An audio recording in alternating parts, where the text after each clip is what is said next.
John graduated from high school, his parents assumed he was going to go to college. They'd been saving since before he was born. That's how responsible parents did it. This was in the days before a college degree was something you took for granted.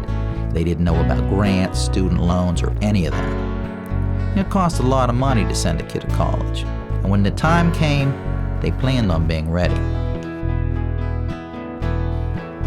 They sat him down for the big talk, senior year in high school. They thought they were going to die. A monastery? You mean the priesthood. What kind of monastery? You're getting carried away with an idea. An idea! This is real life we're talking about. A monastery? This is a decision that could ruin your life.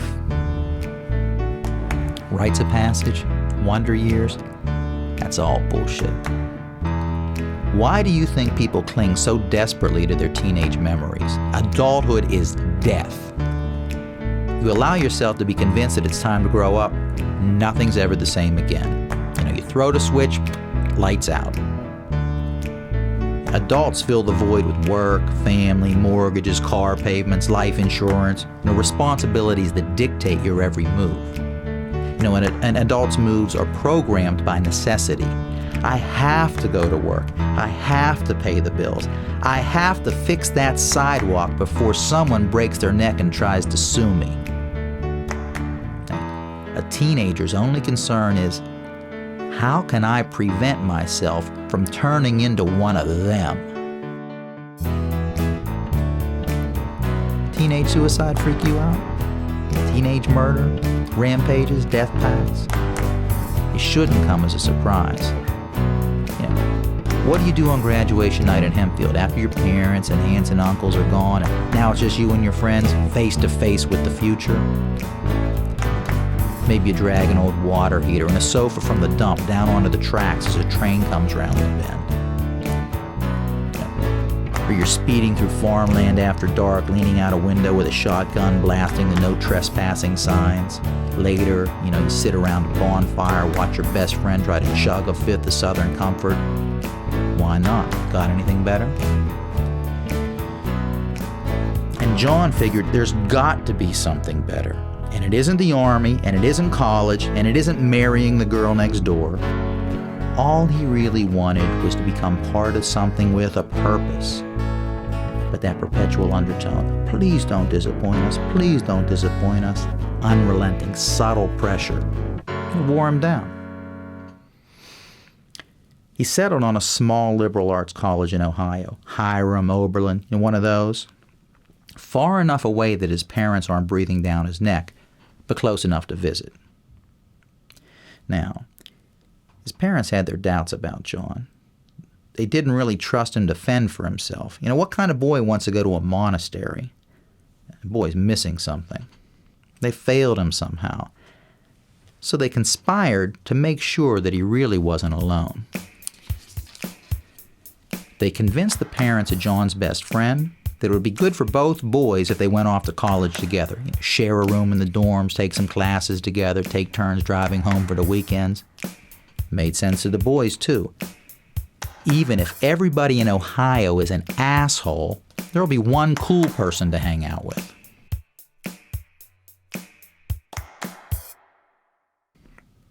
Well, two cool people, actually.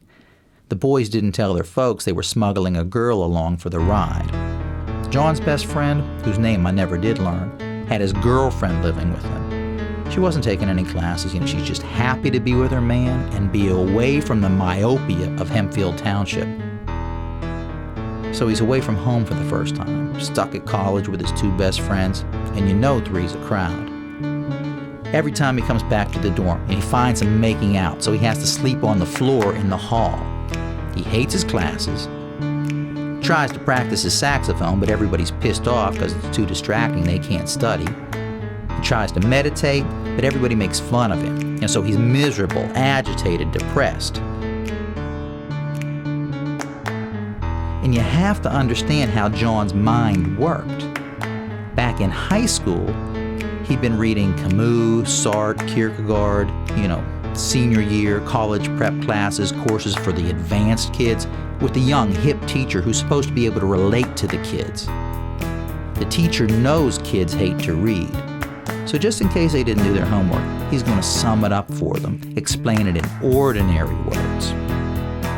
Pay attention, this is going to be on the final. Are you taking notes? Write this down. The existentialists believe that life is absurd. What does the word absurd mean to you? Come on, absurd. What does it mean? Yes, you're correct. This very lesson may be absurd. Absurd means ridiculous. And life is absurd. And if life is absurd, then the only solution is suicide. That's right. Write it down. Life is absurd, and the only solution is suicide. What do you think of that? All intelligent people who consider the meaning of life must consider suicide. Depressing, isn't it? Good news, though. Since suicide is itself absurd, there is no need for the noose, the razor, or the gun. Just live in the moment and revel in the glory of the futility of it all.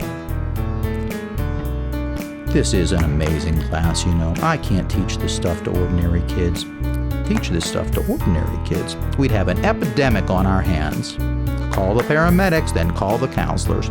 There's another wrist slashing on the third floor girls' room. I'm so proud of you. You're the advanced, the thinkers. You're capable of carrying on these discussions without misunderstanding the motives of the authors. Sartre wanted you to live, not to die pointlessly.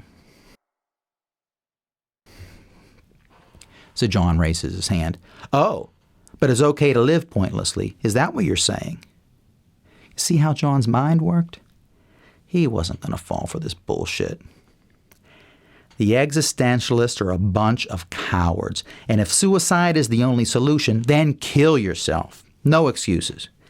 To fail to act on one's beliefs, that's hypocrisy, laziness, or cowardice, and nothing is worse than a coward except a lazy coward.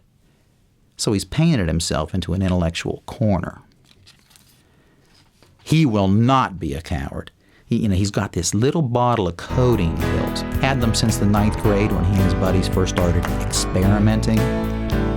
He gulps the whole bottle and walks down to the student union at lunchtime. He figures he'll drop right over dead in front of everybody at the busiest time of day. Didn't compose a note, didn't say goodbye, didn't go around dropping hints. Unlike most suicides, this was not a cry for help. It was a statement, a commitment. Here lies a man who stood for something. Well, he gets to the student union, nothing. From there, goes to the cafeteria, still nothing. His stomach's a little upset, that's all. He's puzzled. Why isn't he feeling anything? Isn't he supposed to start getting woozy? Then he's pissed at himself, can't even kill himself right. Maybe it's all for the best. And the more he thinks about it, he's relieved. So he goes back to the dorm. Might as well get his books and get ready for class. He gets to his room, and the pills finally hit. He wants to call somebody or create some kind of disturbance to draw attention to his predicament, but he's too weak. Can't get to the phone, can't get to the door. He's like paralyzed on the bed. And he passes out conveniently with his head on the pillow, just like he's taking an ordinary nap on an ordinary day. And his last thoughts before he passes out: shit, I didn't really want to die. Well, as it turns out, the codeine's like 6 years old, already lost most of its potency. So instead of killing him, it only knocks him out for a week. 7 whole days. You know how groggy you feel after you slept for 12 hours? Well, imagine sleeping for a week. And when he wakes up, he's wet, either from sweat or he's pissed himself. His whole body has the equivalent of diaper rash.